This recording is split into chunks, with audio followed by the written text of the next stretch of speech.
ஐயா ஐயா வீடை கொடுக்கும்போது எப்படி கொடுத்தேன்? இது என்ன? இது ஊடா? இது என்ன இப்படி கிடக்கு?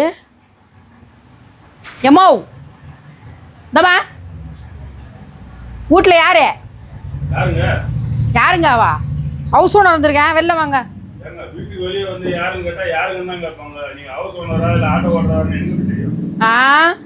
இல்லை ஏத்தமாக தான் பேசுகிற போல. வாப்பா வெளில. என்ன சொல்லுங்க? சொல்லுங்க. எங்கே போந்த அம்மா? வெளியே வேலைக்கு போயிருக்காங்க. வேலைக்கு போயிருக்காங்களா? இன்னைக்கு தேதி என்னாச்சு? 20 ஆயிடுச்சு. 10ஆம் தேதி கொடுக்க வேண்டிய வாடகை. நான் வீடு தேடி வந்தால் தான் வாடகை கொடுப்பீங்களா? நீங்களே வாடகை கொடுக்க மாட்டீங்களா? நீங்க தானே வந்து நான் வாங்கிக்கிறேன் எப்போ பார்த்தாலும் சொல்றீங்க.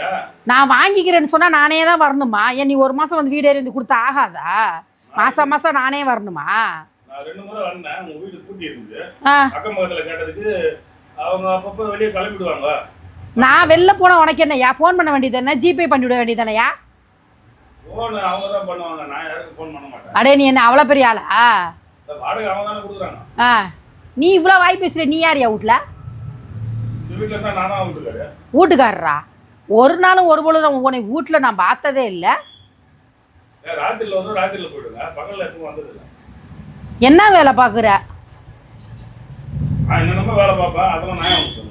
யோ என்னையா இப்படி பேசுகிற? நீ வேண்டா வெறுப்பு பேசுகிற மாதிரி. என்னமோ வேண்டா வெறுப்புக்கு பிள்ளைய பற்றி காண்டா முருகன்னு பேர் வச்சானே அந்த மாதிரி பேசுகிற. அந்த அம்மா புரிச்ச அந்த அம்மா ரொம்ப சாப்பிட்டா பேசு. நீ இன்னும் பேசுகிறதெல்லாம் ஏடா கூடமாவே பேசுகிற. இது என்னையா இதெல்லாம்? வெறும் பாத்திரம் பண்டமுமா? அது போட்டலுக்குள்ள கிடக்கு. நான் எவ்வளோ சுத்தபத்தமாக இந்த இடத்த கொடுத்தேன். வாடகையும் ஒழுங்காக கொடுக்க மாட்டேங்கிறிய, வீடு வாசலையும் சுத்தமாக வச்சுக்க மாட்டேங்கிறிய. என்னய்யா இது? பொம்பளையா ஊடானா வீட்டில் வீடு வாசல் கூட்டுறதில்ல, பெருக்கிறதில்ல. ஒரு வாசத்தொழிச்சு கோலம் போட காணாம், ஒன்னையும் காணாம். பவ்யமாக உன் மொண்டாட்டி வந்து வீடு கேட்டாலே நான் சொல்லி தான் கொடுத்தேன். வெள்ளி செவ்வாலெல்லாம் எனக்கு வீடு வாசல் சுத்தமாக இருக்கணுமா? எங்கேயா சுத்தமாக இருக்கே? போட்ட பாத்திரம் என்னைக்கு ஆக்கி தின்ன பாத்திரம்னு தெரில, அப்படியே கிடக்கு. வாசம் முன்னாடி செருப்பு விளக்கமாறு. யோ அப்போ காலையில் கோலம் போட்டுருக்கணும்ல? வண்டிக்கார அடிச்சுட்டு போறானா? காலைல 5 மணிக்கு எந்திரிச்சு பொம்பளையானவா வீட்டில் வாசல் தொழிச்சு கோலம் மட்டும் தான் அந்த வீடு உடியும், லட்சுமி வரும்னு சொல்லுவாங்க. இது என்ன மணி 2 ஆகுது, பாத்திரம் மட்டும் அப்படி கிடக்கு. யோ நீ பாரு, பார்க்காம போ. வாடகையாச்சும் உருப்படியாக கொடுத்து தொலைறீங்களா? அதுவும் கிடையாது. இப்படி நான் வீடேறி வந்து கேட்கணும். ஐயோ அப்பா, அடிக்கிற வெயில்ல ஒரு சுத்தம் இல்லைப்பா. சி சி சி கருமா, இதெல்லாம் செட் ஆகாது. நீ வீட்டை காலி பண்ணி கொடு.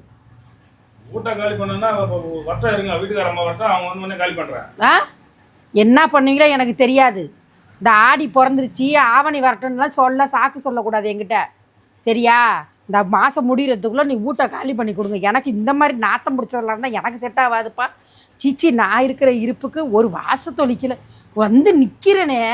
ஒரு டீ காப்பி போட்டு தரியா? வாசல்ல இனிமே நீ வீட்டுக்கு சொந்தக்கார மாதிரி நீ உள்ளேயே நிக்கிற.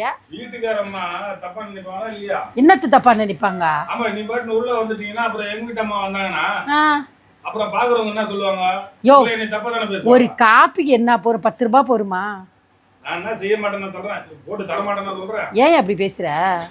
ஆமா, நீங்க உள்ள வந்துட்டா சப்போஸ் முன்னாடி வந்துச்சுன்னா அப்புறம் பாக்கிறதுக்கு ஒரு மாதிரி ஆயிடும்ல. அதுக்காக தான் நீங்க வெளியில நிக்கிறேன்னா. நீ என்ன உள்ளேயே பாப்பா மாதிரி உள்ளேயே நிக்கிற? வெளில வர மாட்டியா? நான் அப்படியே வெளியில நின்று பேசிட்டே இருக்கணுமா? நான் வெளியே வந்தேன்னா வெளியே போயிடுவேன், உள்ள வந்தேன்னா உள்ள வந்துடுவேன். ஏன் உள்ள உனக்கு என்ன ராமர் சீதை கோடு போட்ட மாதிரி உன் மண்டாட்டி கோடு போட்டு வச்சுட்டு போயிருக்காளா? வீட்டை விட்டு வெளில வராம உள்ளேயே யார் வந்தாலும் உள்ளே நின்று பேசுன்னு. என்ன பழக்கமாயிடுச்சு? நானும் அந்த 5 நிமிஷம் உனக்கு கத்துன்னு கத்துறனே. நான் அந்த கோட்டை தாண்டி வராத மாதிரி இந்த நிலவடி வாசலை தாண்டி வெளில வர மாட்டேங்கிறேன். உங்களை நான் வர வேணாம்னு சொல்லல. வாங்க, உட்காருங்க, படுங்க, தூங்குங்க, எல்லாம் பண்ணுங்க. அது எனக்கு பண்ணிக்க தெரியா? நான் உன்னை கேட்குறேன். நான் இவ்வளோ நேரமா வெளியே நின்று பேசுறேனே. வீட்டுல இருந்து வெளில வரைய முதல்ல, நிலவாசலை தாண்டி வெளில வரைய முதல்ல. நீ நான் தான் சொல்றேன், எனக்கு பழக்கம் இல்லை, நான் வர மாட்டேன். அப்படி வீட்டுக்குள்ளேயே தான் இருப்பியா? வீட்டுக்குள்ளேயே தான் இருப்பியா? அதெல்லாம் சுத்தப்பட்டு வராது. சீக்கிரம் முடிச்சு விட்டு அனுப்புங்க. வரேன். ஒரு 6 வருஷத்துல காலி பண்ணிடுறோம். 6 வருஷமா? ஆமா. யோ 1 மாசம் தான் உனக்கு டைம். 1 மாசத்துல யாரு வீடு பார்க்க முடியாது? நீ பாரு, 3 மாசம் ஆகும். நீ பாரு, நீ பார்க்காம போ. எனக்கு அதெல்லாம் செட் ஆகாது. வந்தேன்னா சாயங்காலம் உன் மொண்டாட்டிய நம்பருக்கு ஜிபே பண்ண சொல்லு முதல்ல காசை. மாத்த குடுக்குறேன்னா சொல்றா. ஆ நீ வாங்கி எங்க போறியோ? யோ அது ஏன் காசு, நான் எங்க வேணாலும் வாங்கி போட்டுப்பேன். அதையா நீ கேட்குறா? இல்ல வாடகை கொடுக்கல வந்து கேக்குறீங்க. நான் அவகிட்ட சொன்னா அவ மாசம் கரெக்டா குடுக்குறேன்னு சொல்லியிருக்கா. இது வரலாம் கொடுக்குறீங்க, 30 நாளுக்குள்ள கொடுக்குறீங்க. 30 40 மாசத்துக்குள்ள குடுக்குறமா? அதான் பேச்சு. எனக்கு 1ஆம் தேதியே கொடுக்கணும். 1ஆம் தேதி கவர்மெண்ட்ல கூட சம்பளம் போட மாட்டான். கவர்மெண்ட்லாம் 29ஆம் தேதியே போட்டுருவோம். அது கூட தெரியாம பேசுற பாரு நீ எல்லாம்.